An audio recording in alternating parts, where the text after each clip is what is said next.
एक दीन ब्राह्मण परिवार था जिसमें पति पत्नी और उनकी एक पुत्री थी। उनका जीवन सामान्य चल रहा था। वर्ष बीतते गए और पुत्री भी धीरे धीरे बड़ी होने लगी। बढ़ती आयु के साथ उसमें स्त्रियों के गुणों का भी विकास होने लगा था।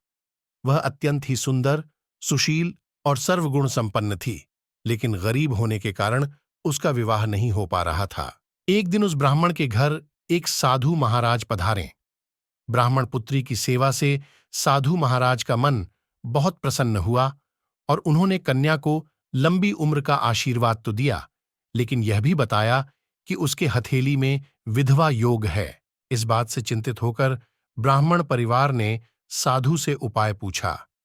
तब साधु ने कुछ देर विचार करने के पश्चात अपने ध्यान के आधार पर बताया कि कुछ दूरी पर एक गांव में सोना नाम की धोबिन जाति की एक महिला अपने बेटे और बहू के साथ रहती है, जो बहुत ही संस्कारों से संपन्न तथा पतिपरायण और निष्ठावान है।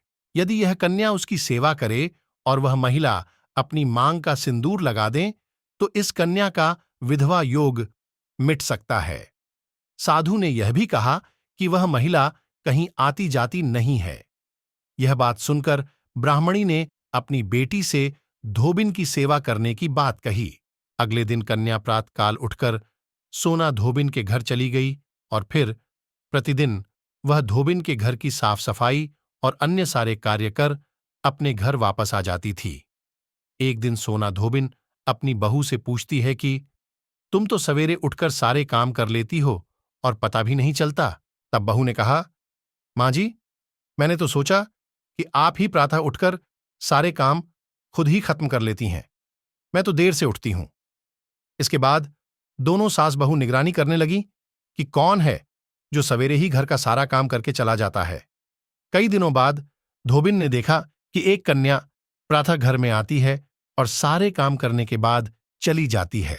जब वह जाने लगी तो सोना धोबिन उसके पैरों पर गिर पड़ी और पूछने लगी कि वह कौन है जो इस प्रकार छुपकर उसके घर में काम करती है। तब कन्या ने साधु द्वारा कही गई सारी बात बताई।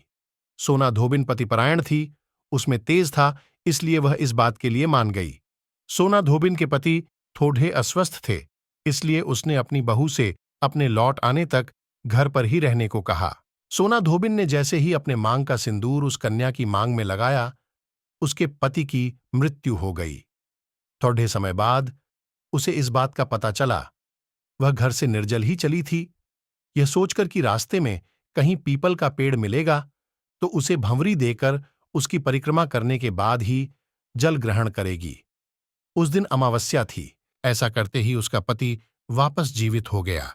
इसलिए माना जाता है कि इस दिन व्रत आदि करने से पुण्य फल की प्राप्ति होती है।